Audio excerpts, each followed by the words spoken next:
What's up, everybody? Today's video, I'm gonna do a review on Raw on Netflix. This show was complete shit, man. You know, we had to keep dealing with the same old shit back and forth, but it is what it is, right?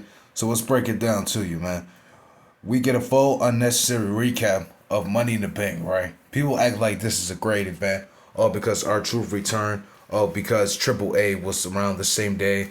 Oh, R-Truth's video did like 50 million. Nobody gives a fuck about none of that shit. And there's a problem with WWE. They're so worried about how much views they get on social media. They're worried about how much people are tuning in, and they're not worried about storyline and fucking booking. And that's the problem I have with this shit, right? Nobody cares, right? We get a commercial ad of Morgan and Morgan. They said that you get two SummerSlam tickets. Plus, you can get a $2,000 check from us, right? So you can loan in to get a $2,000 check, which I think is stupid. You know why it's stupid? Because TKO keeps robbing us and trying to make us pay all our hard work, earned money, all our savings on for a WrestleMania event that's not gonna fucking have us tune in, right? So let's be honest here. Morgan and Morgan is not doing anything for us, and WWE is so foul and too shady to put out this commercial. Fuck out of here. First, we start with John Cena. He comes out, he talks about R-Truth. He talks about R-Truth being just like him, and the only great accomplishment that he's had is being Ron Cena, right? Which is a fact, right? He calls all the fans a bunch of spineless keyboard warriors, and that's absolutely true. He says that they have no power to change anything. I agree. They think they know everything. They think the R-Truth was special and shit like that, right? But Ron Killings and the old Truth was great. But this current R-Truth sucks, right? He says R-Truth is a gimmick. He will never be like me ever again. He will never use me again. And he starts crying and bitching about his dates, talking about we went from 36 now to 23. Nobody cares, man. Just go out there and wrestle. CM Punk's music hits. He comes out. He looks disappointed at Cena. He tells Cena, "You are the Boy Scout trying to ruin wrestling. I am standing for the bill. I am wait, my bad." He says, "I'm not standing up for the billionaires in TKO. I'm standing up for the fans. You take cheap shots to win. I'm not here to do that shit. I'm not here to kiss the final boss's ass." You feel me? He says the fans are my boss. What do you mean by that, bro? I don't know what he means by the fans are my boss. It's just fucking weird and really awkward, right? He says, "I want the title." He says he's basically, he starts talking about Elimination Chamber and him doing the dumb shit he was doing that night, right? He says, "You're dead wrong, and I challenge you at Night of Champions." So it looks like Night of Champions is going to be CM Punk versus John Cena for the WWE title, right? Mr. Money in the Bank, Seth Rollins comes out. I don't know why he's coming out, right? Because after this, we get Chad Gable versus fucking AJ Styles, right? Which of this match is really boring. We had to go through two commercials. AJ Styles wins by Styles Clash. You feel me? Roxy and Liv go backstage. She tells her good luck. They come out, they do their match. This match is okay. We have Liv Morgan, Rhea Ripley, Kairi Sane, and Roxanne Perez. The winner will get a semifinals for the Queen of the Ring, right? So basically, this was a good match. Like I said, they do a lot of back and forth. The women do their thing, right? You feel me? I wasn't pissed off when I saw Liv and Rhea in the same ring again. It really doesn't mean anything. Like, really, it's nothing. You feel me? So what? Big deal, right? Raquel Rodriguez comes to the match and start costing Rhea the match, right? She causes her the fucking match, right? They start fighting and all this other shit, right? Roxanne and Liv team up the whole time, right? And then Kairi Sane goes for the elbow drop on Liv Morgan. Roxanne comes out of nowhere, gets the pin on fucking Kairi Sane. 1, 2, 3. So Roxanne Perez is gonna go to the semifinals, and I don't know who the hell she's gonna face next week. Becky Lynch comes out. She cuts a promo. She talks about absolutely nothing, right? She starts talking about that I'm the champion, I'm the man, blah blah blah. Nobody can beat me, nobody can put me down. This and that. Fucking Lyra comes out with a gringy ass face and her look on her face, right? Nobody's gonna take that serious, right? But at the same time, Bayley returns. She comes from behind and attacks fucking Becky Lynch. Probably gonna set up a feud between these two in the future. You never know what's gonna happen, right? I really don't care. This is gonna do absolutely nothing for none of these women. You feel me? During when Wade Barrett and Michael Cole talk, a hooded guy comes up. We all know it's R-Truth, right? R-Truth comes up, hooded down. He talks about the R-Truth character, right? He talks about don't let nobody tell you you're not the truth. He says don't let nobody tell you your voices are not to be heard, this and that, blah blah blah.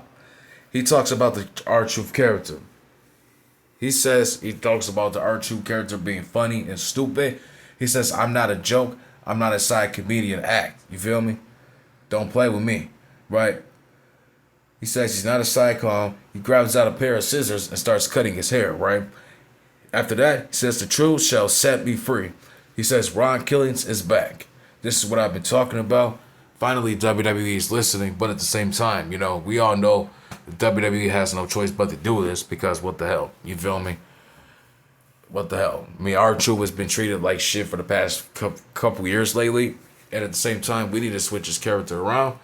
But let's be real. He shouldn't retire as a retard or as a clown. He should retire as Ron Killings. Simple as that. So I don't want to hear this shit, right? You feel me? So I hope this could take off somewhere, and this could lead to R-Truth winning the U.S. title. No, he shouldn't beat Cena for the WWE title. I don't want to hear these marks saying he should be champion, this and that. It's not going to happen, bro. You feel me? Judgment Day, they cut a promo backstage, nothing but a bunch of bullshit, right? I'm sick and tired of their damn promos, man. It's really fucking annoying. You feel me? Up next, we have Sami Zayn versus Penta versus Dominic Mysterio versus Braun Breaker for the King of the Ring tournament, right? This was an okay match. The guys do their thing or whatever. You feel me? A lot of back and forth and too many fucking commercials, right? Braun Breaker then goes outside the fucking apron and hits a spear on Penta. LA Knight comes out on Raw and to attack Braun Breaker, right? Sami Zayn gets the win on Dominic Mysterio with the dropkick. 1, 2, 3. Sami Zayn gets the win. He will go to the semifinals and will go on and possibly get a world title match at SummerSlam. We don't know. We don't even give a fuck anyways. You feel me? What we have up next? Nikki Bella comes back. Nikki Bella cuts a promo. She says, I miss you guys. I've been wondering why Nikki Bella is back, right? She talks about the Evolution pay-per-view coming up in July. I have no interest in this pay-per-view. I think it was unnecessary, right? For the Evolution pay-per-view years ago. Like, literally. Nobody wants to fucking see that, right? She talks about the new talent and the current stars coming up and giving them their props.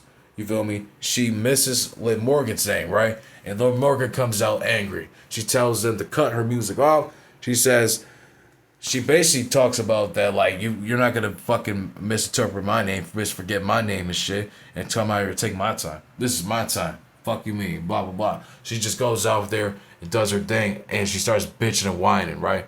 Like, literally, like, I don't know, man. They go back and forth. Nikki Bella tells her, like, I don't know what your problem is, right? Says you're very angry, right? You need to find out who Dominic belongs to, right? Liv Morgan gets mad and hits a code breaker on Nikki Bella. Moving on from this segment, right? This is absolutely nothing. We never know. Possibly it could be Nikki Bella versus Liv Morgan in the future. I really don't give a fuck. Let's be honest. Before the main event, Wade Barrett talks about a simple fact that I've been saying for the past month or so, right? Jey Uso getting his ass beat every week and dealing with situations, and then now he has a feud going on with Gunther. Literally. He's got beat up by Braun Breaker last week on SmackDown. Got knocked out by Logan Paul. Literally. He's been getting knocked out and getting his ass beat by 3 of these motherfuckers for the past 3 or 4 weeks now. You feel me? And he got put through the fucking table at Money in the Bank, right? So people are going to try to tell me Jey Uso's on a good run here. He's going to be in a main event. He's a future main eventer. He's now on top on the rise. Well, that's a fucking lie, right? Because Triple H is throwing in a bunch of shit, right? Throwing in a bunch of nonsense bullshit, right, at Jey Uso. You know damn well he's not serious champion, and he's not going to draw any money for this company. Yeah, he's drawing a lot of merchandise sales or whatever, but let's be real.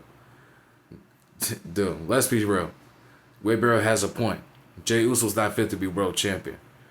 No champion is going to get his ass beat every week. And then all of a sudden, you know what I'm saying? Then he has to face a fucking champion tonight. It doesn't make any sense. He should have just feud with one person to call it a day. So we get to the main event, Jey Uso versus Gunther. I didn't look forward to this match. It was really boring as fuck, right? Like, this feud needs to be over with at this point, right? Needs to get over with. because these guys absolutely suck. They're mid carders and they're one of the worst world champions of all time. Gunther wins this match after he chokes out Jey Uso, making him pass out and fading out with a sleeper hold. So Jey Uso is now, no, not Jey Uso. Gunther is now a 2-time world heavyweight champion. I don't like this. Gunther is boring as fuck. So what? We got to go back to the boring Gunther promos and back to the boring Gunther shit. Wow, this is fucking ridiculous. You feel me? But at the same time, Jey Uso's not world champion anymore. So it just wasn't working out for him. Let's be honest. Because Jey Uso comes out with yeets every week and think this shit is cool and think this shit is funny. But it's not. It's boring as fuck and it's not taking it nowhere. Gunther is not taking it anywhere either. So in my personal opinion, Gunther is going to do absolutely nothing with his world championship. And eventually Seth Rollins is going to cash in on him and he's going to be world champion. Simple as that. So this Monday Night Raw was complete garbage and nothing but complete bullshit.